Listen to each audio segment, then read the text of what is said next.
Gonzalez, a student of BSN English 1A. Godspeed Ryan from BSN English 1A. And I'm Mickey Miranda from BSN English 1A.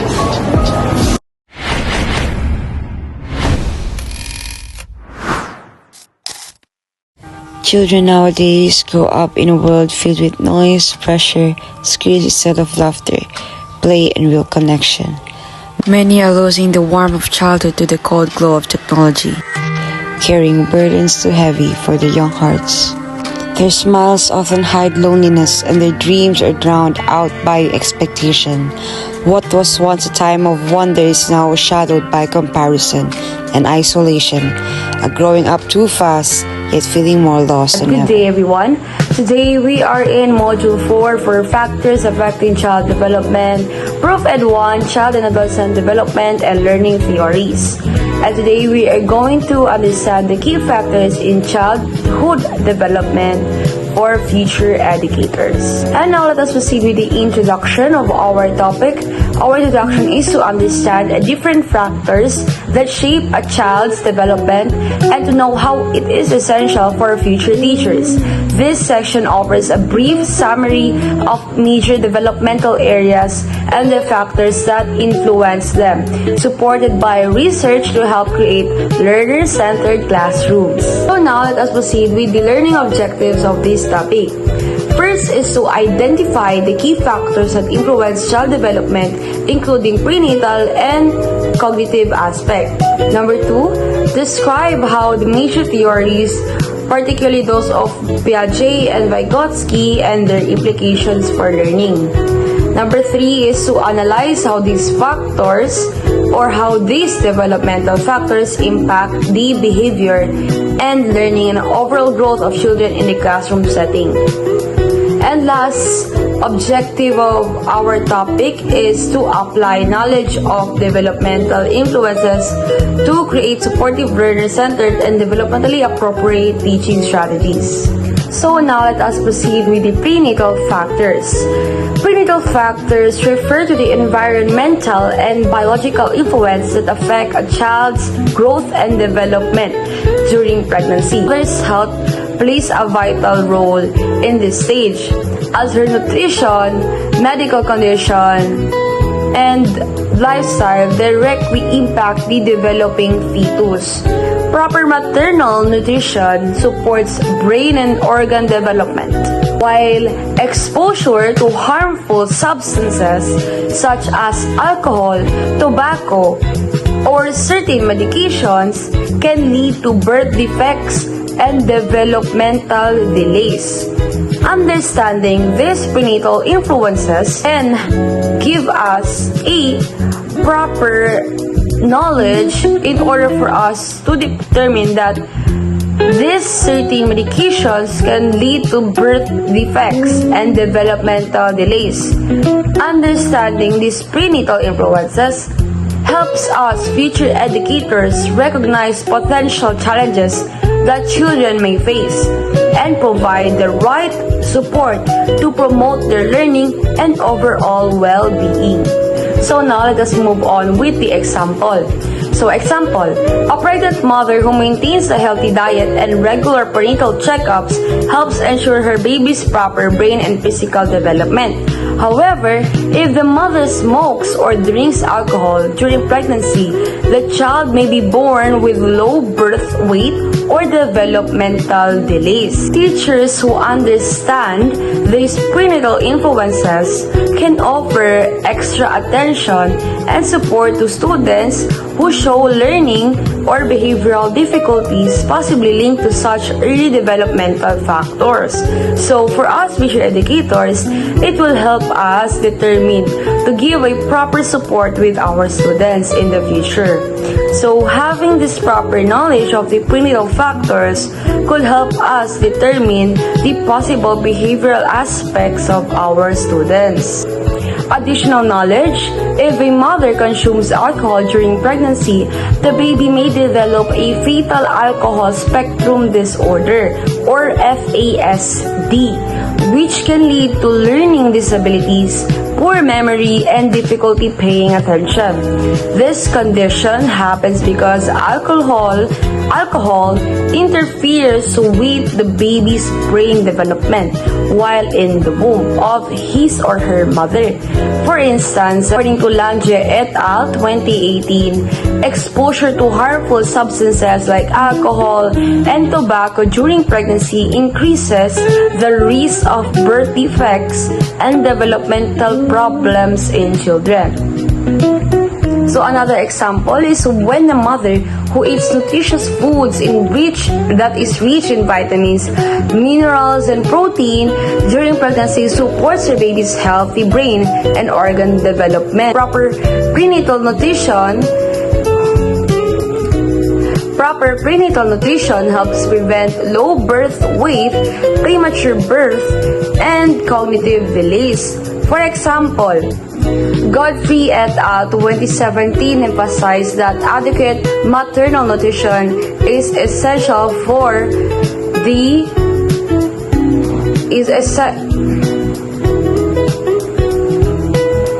For example, Godfrey et al. 2017 emphasizes that adequate maternal nutrition is essential for optimal fetal growth and long-term health outcomes, highlighting the good nutrition during pregnancy can significantly enhance a child's developmental potential. Understanding prenatal factors allows future educators to handle students with empathy, recognizing that early developmental influences can affect a child's learning or behavior.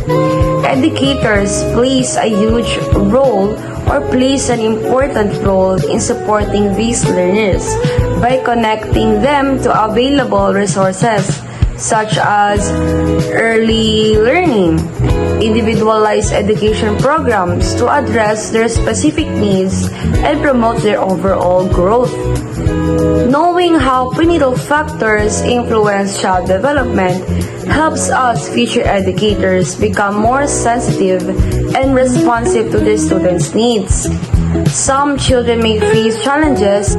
Knowing how prenatal factors influence child development helps us future educators become more sensitive and responsive to their needs of our learners' needs.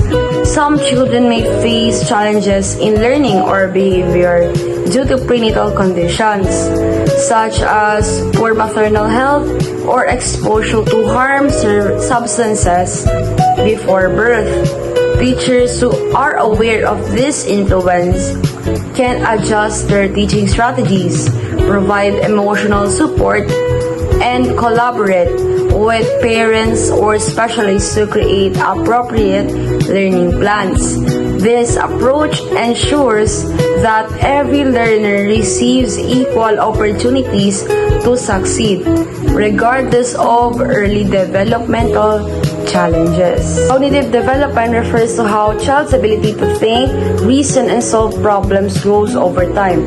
According to Piaget, children develop through specific stages, each with distinct ways of thinking. Meanwhile, Vygotsky highlighted that social interaction and cultural experiences play a key role in shaping a child's learning and mental growth. Cognitive development involves the improvement of a child's mental abilities such as thinking, reasoning, remembering, and problem solving. It focuses on how children learn to understand the world around them as they grow. According to John Piaget, 1952, children move through specific stages of cognitive development, each stage showing a different way of thinking and understanding. On the other hand, Lev Vygotsky, 1978, emphasized that learning is shaped by social interaction and culture, meaning that children develop their thinking skills through communication and collaboration with others. Together, these theories explain that both internal growth and social experiences are essential for a child's intellectual development. To conclude my topic, in So to conclude my topic, understanding the different factors that affect child development such as prenatal influences and cognitive growth is essential for educators, parents, and caregivers because these factors shape how children think, learn, and interact with the world around them. By recognizing the impact of early health, environment, and social experiences, educators can provide the right guidance and support to help each other and to help each learner reach their full potential. Creating a nurturing and learner-centered environment ensures that every child, regardless of their background or challenges, has the opportunity to grow holistically in mind, body, and character. So to end my topic with a quote, children are not things to be molded, but people to be unfolded. Hello and good day. I am Erica C. Lanoza. So today I will be discussing the continuation of Module 4, Factors Affecting Child Development. So let's proceed to information processing theory first. So according to Ziegler, 1998, this theory explained how children process information, such as paying attention, remembering, and using what they learn to solve problems. And my understanding is like our brain works similar to a computer. We take information, store it in our memory, and then use it when needed. Like when solving a questions we've already practiced before. Example, when a teacher shows a math problem, students first focus on it, which is the attention, remember the formula, enters the memory, and then use it to find the answer, which enters the thinking. Let's now move on to implications for education. So knowledge of how children think helps teachers create lessons that fit that student's level and make learning more effective. In my understanding, teachers should design lessons that match how students learn best.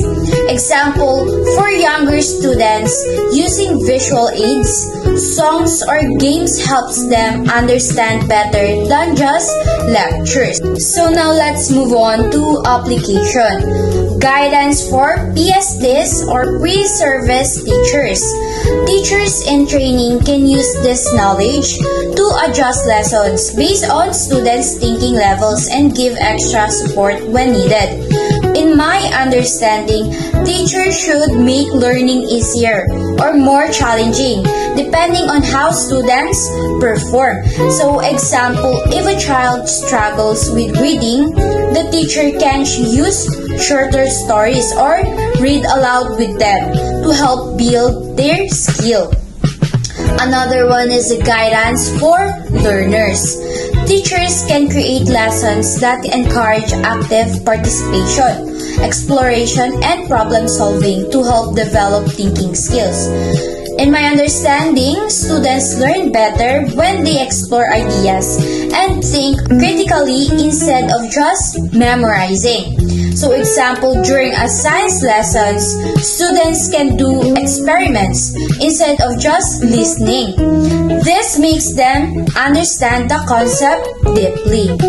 And we have the language development. So language development is about how people learn to communicate, including understanding, receptive language, and expressing, which is speaking or writing their thoughts. So in my understanding, it's how a person learns to understand what others say and how to express their own ideas clearly. Example, a baby first understands the word milk before they can say it aloud. And lastly, in my part, we have the key aspects. So number 1, early language exposure. According to Hart and Risley, 1995, early exposure to language-rich environments help children develop language and literacy skills faster. In my understanding, the more adults talk or read to a child, the faster the child learns to speak and understand. Example, parents who read bedtime stories or talk to their kids often help them learn new words easily. Number 2, we have the social interactions. So according to CAL 2007, communication and interactions with caregivers play a major role in language learning. In my understanding, children learns to talk by interacting with people who responds to them, not just by hearing words. So example, when a baby says Baba and the parents replies, yes, that's your bottle, the baby starts learning that words have meaning. So to sum up, Information Processing Theory Singler 1998 explain how children think and process information. Language Development Hart and Risley 1995, CAL 2007 explain how people learn to understand and use language through exposure and social interaction. So I hope you gain something on what I discuss, and that's all for my part. And now I will give the floor to the next presenter. Everyone, my name is Priscilla Pujag, and today we are going to tackle about the two important topics of child's development, which are the bilingualism and the social development, and how these influence in learning and teaching. So let's start with bilingualism. According to Weilostock in 2001, learning multiple languages can enhance child's cognitive flexibility and language or linguistic awareness. This means that when children learn more than one language, their brains become more adaptable and they can understand and use language in more complex ways. For example, a child who speaks both English and Filipino can easily switch between the two languages, helping them communicate with more people and think creatively in problem-solving situations. The teachers need to understand how language development works so they can build a language-rich classroom. This means providing a lot of opportunities for children to listen, speak, read, and write in different ways. It also helps teachers support their children with language impairments or difficulties in communication. For pre-service teachers, this knowledge can be used to create classroom environments that encourage students to communicate, interact, and express themselves freely. For instance, a teacher might set up a group discussions, storytellings, and language games that help students use both of their languages confidently.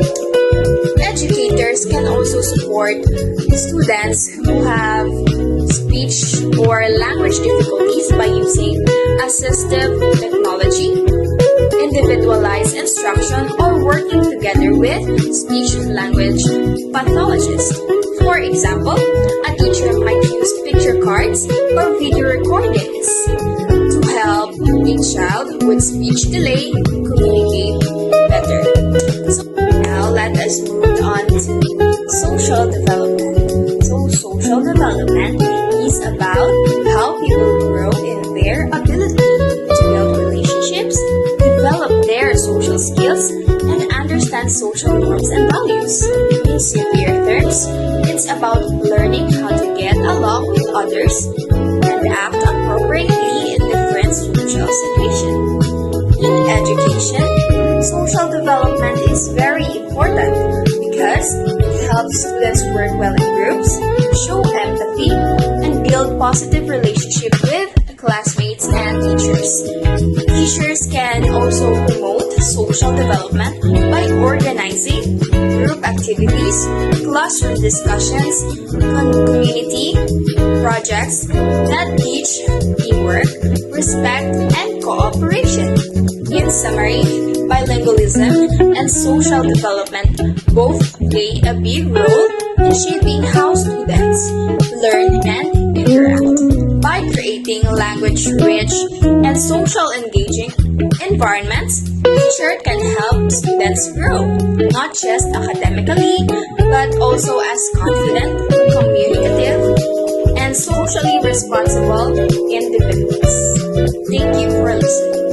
Good morning, everyone. My name is Nazma Chakrain from BSN English 1A. Today, I'd like to discuss a cornerstone of student success that often goes beyond traditional academics, which is the social and emotional development. As educators and advocates, understanding how children form relationships, manage emotions, and navigate social dynamics is critical to fostering environments where they can thrive.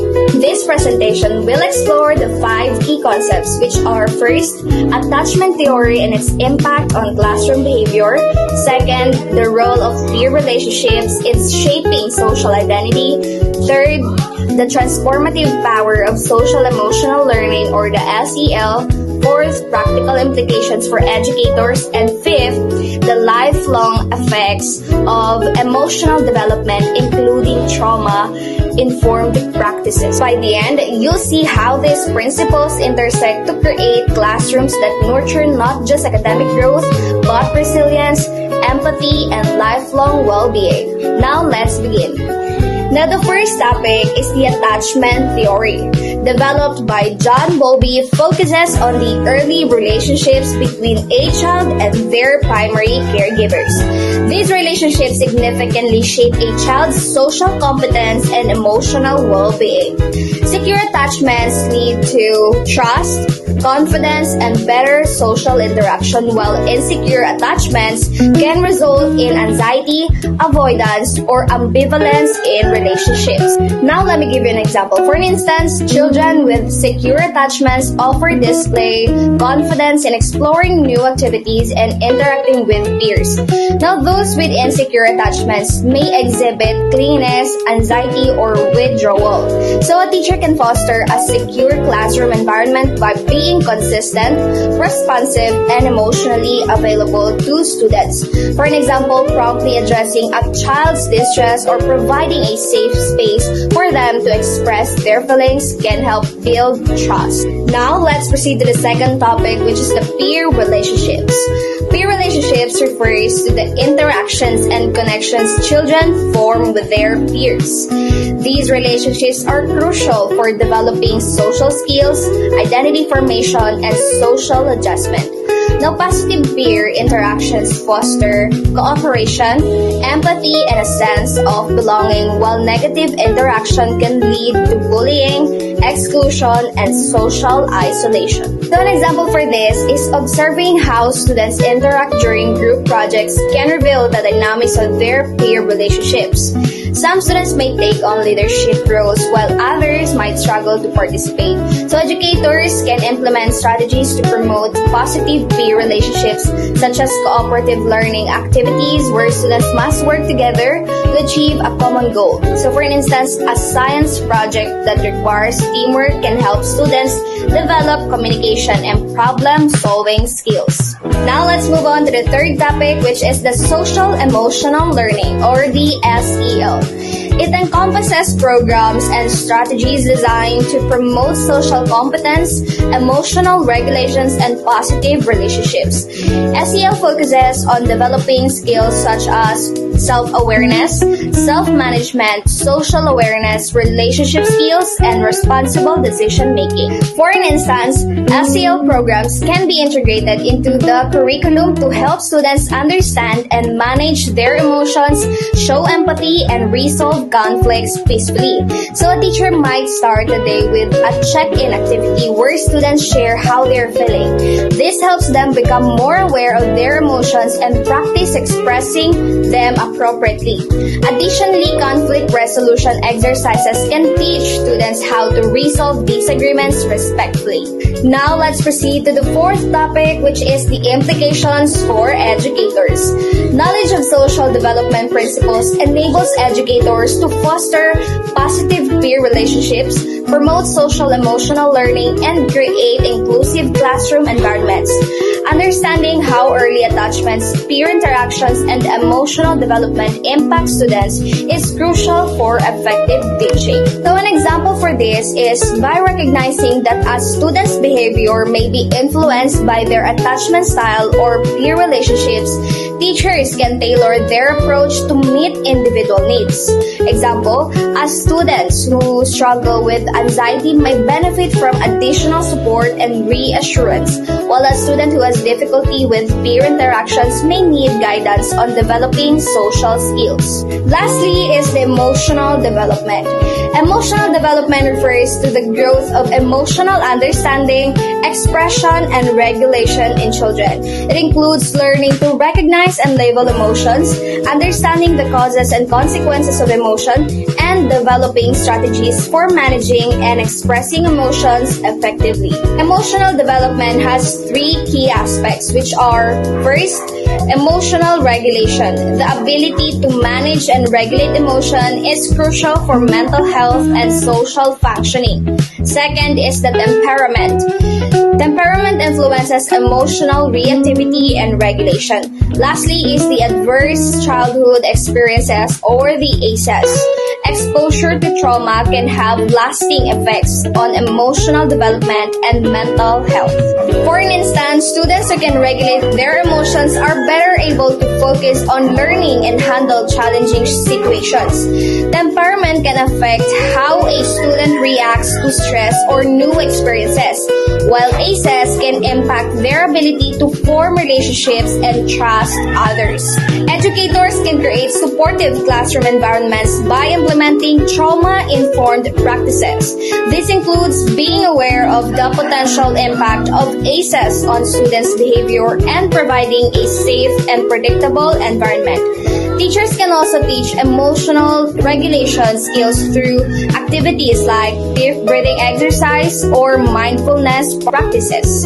By integrating these concepts into your teaching, you can create a classroom environment that supports students' social and emotional development, leading to improved academic outcomes and overall well-being.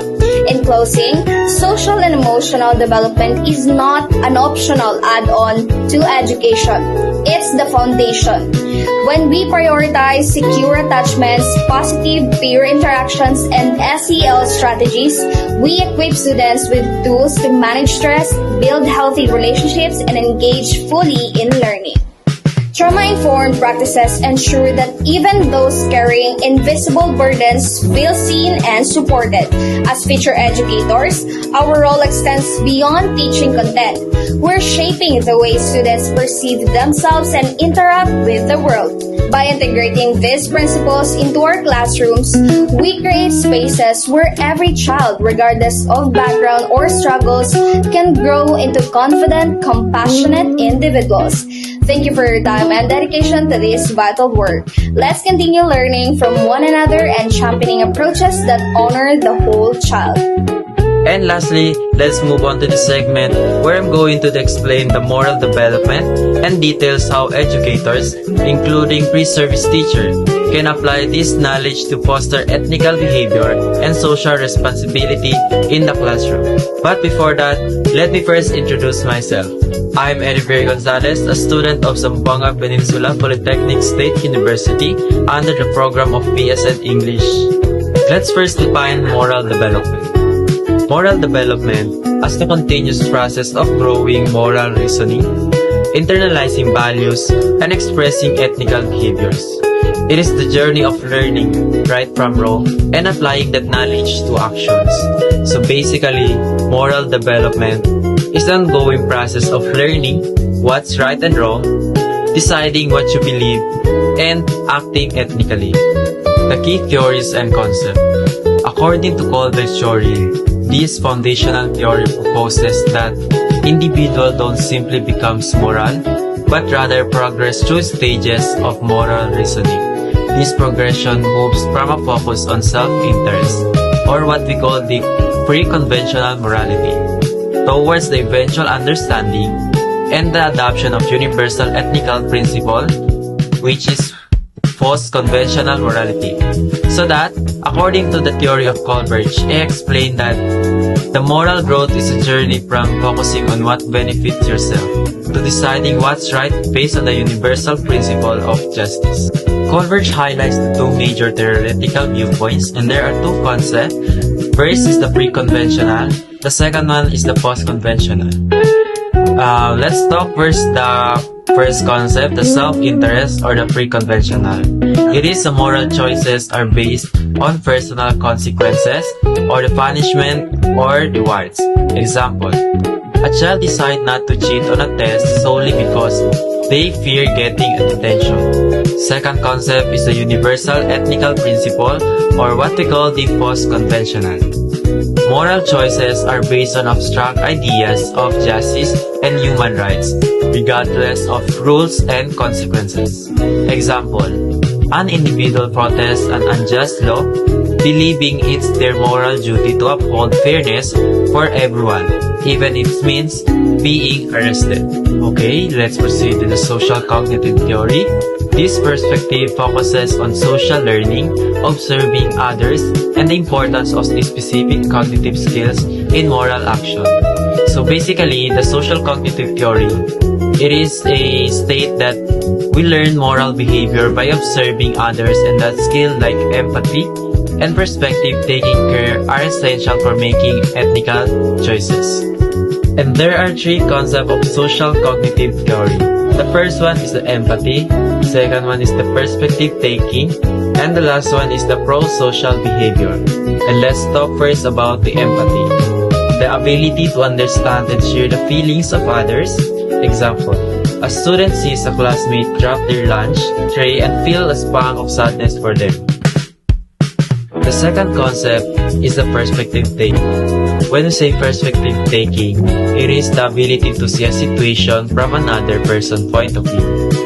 Example, a student who was cut in line by another realizes the cutter was rushing to catch a bus and wasn't trying to be rude. And the last concept is the pro-social behavior. Pro-social behavior, it is a voluntary action intended to benefit others, like helping, sharing, cooperating.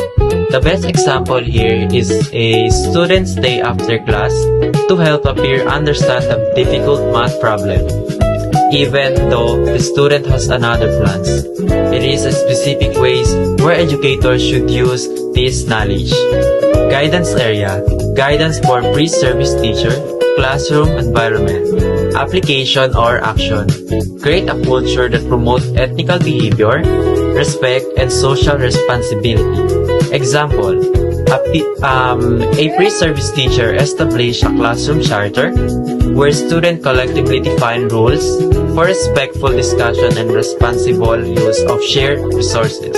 An application is to encourage perspective taking.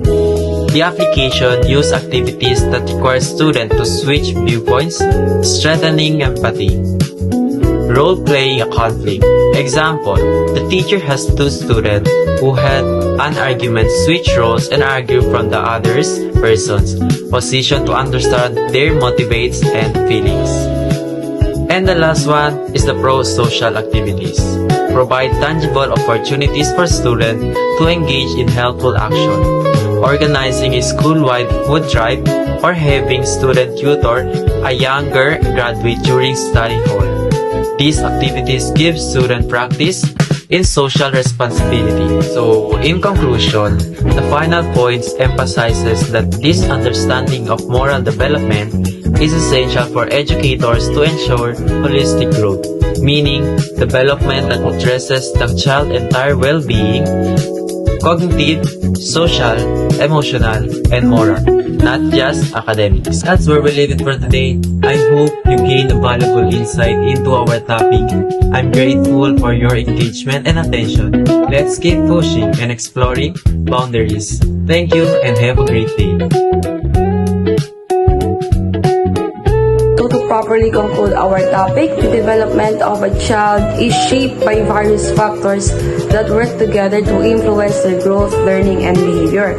Prenatal health, family environment, education, nutrition, and social interactions all play a vital role in shaping who a child becomes.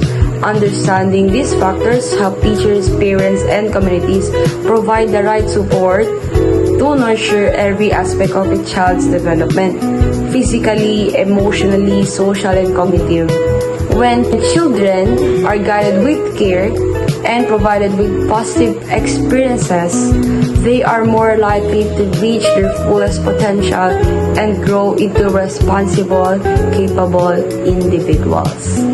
So that's all for our topic. See you on our next video. Leave a like, subscribe, and comment down below. Children are not things to be molded, but people to be unfolded.